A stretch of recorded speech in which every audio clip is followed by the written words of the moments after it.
Good morning. आज हम लोकतांत्रिक शासन व्यवस्था की विशेषताओं का अध्ययन करेंगे।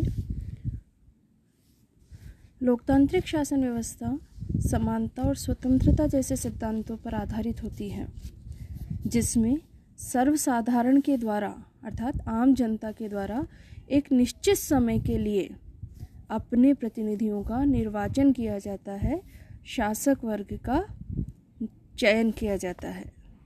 लोकतांत्रिक शासन व्यवस्था के कुछ सामान्य लक्षण होते हैं, जिनके आधार पर यह देखा जाता है कि एक राजनीतिक व्यवस्था किस सीमा तक लोकतांत्रिक है।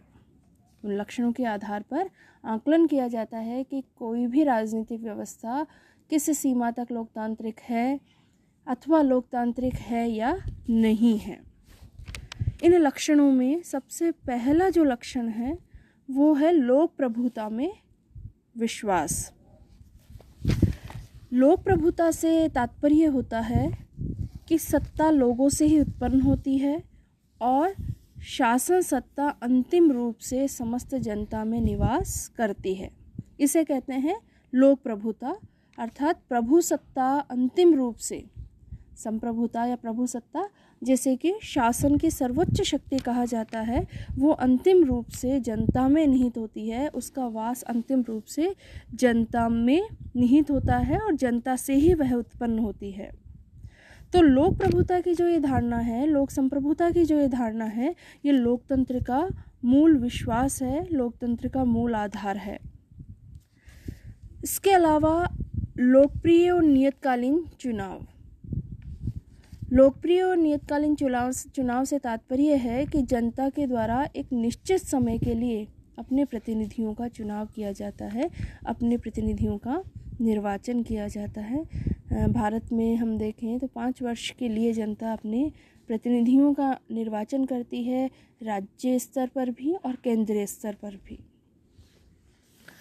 इसके अलावा लोकप्रिय नियंत्रण। न केवल शासक वर्ग जनता द्वारा निर्वाचित हो, बल्कि जनता शासक वर्ग को प्रत्यक्ष और परोक्ष रूप से नियंत्रित भी करे, ये भी लोकतंत्र की आवश्यकता होती है। हमने कल भी पढ़ा कि सामान्यतः जनता अपना वोट डालकर, मत देकर अपने कर्तव्यों की इतिश्री मान लेती है। तो ये लोकतंत्र का लक्षण नहीं है। लोकतंत्र का लक्षण तो ये है कि जनता सिर्फ अपने प्रतिनिधियों का निर्वाचन ही नहीं करे, अपितु उन पर प्रत्यक्ष और परोक्ष रूप से जितने समय के लिए उन्होंने अपने प्रतिनिधि को चुना है, अपने प्रतिनिधि का निर्वाचन किया है, तब उतने समय तक उन पर प्रत्यक्ष और परोक्ष रूप से नियंत्रण की स्थिति प्राप्त रखे। और जनता के द्वारा ये नियंत्रण प्रभावी रहेगा, तभी लोकतंत्र प्रभावी रह सकता है, सफल हो सकता है। इसके बाद आता है लोकप्रिय प्रभाव और उत्तरदायित्व, अर्थात व्यवस्था ऐसी होनी चाहिए कि जनता का सत्ता वर्ग के लोगों पर, सत्ता वर्ग पर निरंतर प्रभाव बना रहे, सत्ता वर्ग जनता से प्रभावित रहे। और इसके लिए ज़रूरी क्या है कि जनता को शासन की आलोचना करने का अधिकार दिया जाए, साथ ही उन्हें सारी नागरिक और राजनीतिक स्वतंत्रताएं दी जाए। जो भी हमारे संचार के साधन होते हैं, प्रेस, रेडियो या टेलीविज़न, इनको स्वतंत्रता की स्थिति प्राप्त हो और जनता तथा सत्ता वर्ग के लोगों में निरंतर संपर्क बना रहे। शासन जनता और जनप्रतिनिधियों के प्रति उत्तरदायी होना चाहिए, तभी लोकप्रिय प्रभाव बना रह सकता है, तभी सत्ता वर्ग के लोग जनता के प्रति उत्तरदायी रह सकते हैं। जबकि नागरिकों को राजनीतिक और नागरिक स्वतंत्रताएं प्राप्त हो, संचार के साधन जो हैं हमारे रेडियो, टेलीविज़न, प्रेस, इनको स्वतंत्रता की स्थिति प्राप्त हो, जनता और शासक वर्ग में निरंतर संपर्क बना रहे। इन स्थितियों से ही लोकप्रिय प्रभाव रहेगा सत्ता वर्ग पर जनता का, और सत्ता वर्ग जनता के प्रति उत्तरदायी बना रहेगा। अगला लक्षण अगर हम देखें तो वो है राजनीतिक और नागरिक समानता। राजनीतिक और नागरिक समानता अगर हम देखें तो लोकतंत्र का मूल आधार होती है। सभी नागरिकों को समान राजनीतिक शक्ति प्राप्त होनी चाहिए। वयस्क मताधिकार जो है उस स्थिति को प्राप्त करने का साधन भी ये है कि समानता की स्थिति प्राप्त होनी चाहिए। सभी नागरिक समान रूप से राजनीतिक शक्ति का प्रयोग करें। इसके अलावा सभी व्यक्तियों को कानून के समक्ष समानता की स्थिति भी प्राप्त होनी चाहिए। कानून के समक्ष सभी व्यक्तियों को समान माना जाए। वर्तमान में राजनीतिक और नागरिक समानता से आगे बढ़कर सामाजिक और आर्थिक समानता को लोकतंत्र का लक्ष्य समझा जाने लगा है, लोकतंत्र का लक्ष्य माना जाने लगा। समाज में धर्म, जाति, वर्ण, लिंग और सामाजिक स्थिति के आधार पर भेदभाव नहीं होना चाहिए। समाज में पूरी तरह आर्थिक समानता स्थापित रहनी चाहिए और आर्थिक समानता अत्यंत आवश्यक है लोकतंत्र की सफलता के लिए। अन्यथा एक व्यक्ति जो धनी है, जो संपत्तिशाली है, वो धन संपदा के बल पर दूसरे वर्ग का, दूसरे व्यक्ति का शोषण कर सकता है।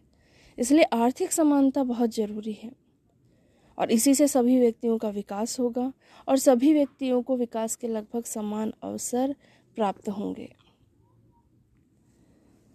इसके अतिरिक्त राजनीतिक और नागरिक स्वतंत्रता भी लोकतंत्र का लक्षण माना जाता है। लोकतंत्र जैसे समानता लोकतंत्र का मूल आधार है, वैसे ही स्वतंत्रता लोकतंत्र की आत्मा है। लोकतंत्र की सफलता या लोकतांत्रिक शासन प्रणाली तभी संभव है जब सभी व्यक्तियों को राजनीतिक और नागरिक स्वतंत्रता दी जाए। अब राजनीतिक स्वतंत्रता में क्या क्या चीज़ें आती है या किसे हम राजनीतिक स्वतंत्रता कहते हैं, तो जैसे मत देने का अधिकार है, प्रतिनिधि के रूप में निर्वाचित होने का अधिकार है, सार्वजनिक पद ग्रहण करने का अधिकार, इसके अलावा शासन की आलोचना करने का अधिकार, ये सारी बातें राजनीतिक स्वतंत्रता में आती है कि आप स्वतंत्रता पूर्वक मतदान करें, आप स्वयं भी प्रतिनिधि के रूप में खड़े हो सकते हैं, सार्वजनिक पद ग्रहण कर सकते हैं, शासन की आलोचना कर सकते हैं। ये सभी राजनीतिक स्वतंत्रता के अंतर्गत आने वाले तथ्य हैं, अधिकार है। नागरिक स्वतंत्रता में जो स्वतंत्रताएं आती हैं वो हैं विचार और भाषण की स्वतंत्रता, प्रेस की स्वतंत्रता, सम्मेलन की स्वतंत्रता, राजनीतिक दल और अन्य संगठन स्थापित करने की स्वतंत्रता, कहीं भी निवास करने की स्वतंत्रता, कहीं भी आने जाने की स्वतंत्रता, किसी भी प्रकार का व्यापार और व्यवसाय करने की स्वतंत्रता, इसके अलावा सीमित मात्रा में संपत्ति रखने की स्वतंत्रता, जिसे हम संपत्ति की स्वतंत्रता भी कहते हैं, सीमित मात्रा में।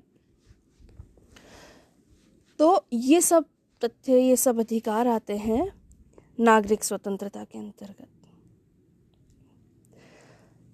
इसके अतिरिक्त व्यक्ति को अपने धार्मिक विश्वास के आधार पर आचरण की स्वतंत्रता भी प्राप्त होनी चाहिए, अर्थात जिसे हम कहते हैं धार्मिक स्वतंत्रता। तो यह भी लोकतंत्र का एक लक्षण है कि व्यक्तियों को अपने अपने धार्मिक विश्वास के आधार पर आचरण करने की स्वतंत्रता प्राप्त होती है। सांस्कृतिक स्वतंत्रता, अपनी अपनी संस्कृति के अनुसार आचरण करने का अधिकार भी लोकतांत्रिक शासन व्यवस्था का लक्षण माना जाता है।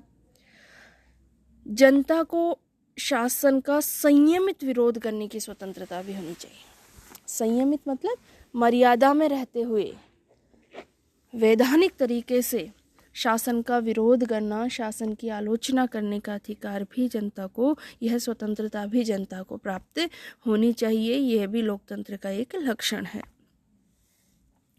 ये जो भी राजनीतिक और नागरिक स्वतंत्रताएं हैं, ये बहुमत वर्ग को ही नहीं बल्कि अल्पमत वर्ग को भी प्राप्त होनी चाहिए, अर्थात देश के समस्त नागरिकों को ये राजनीतिक और नागरिक स्वतंत्रताएं प्राप्त होनी चाहिए।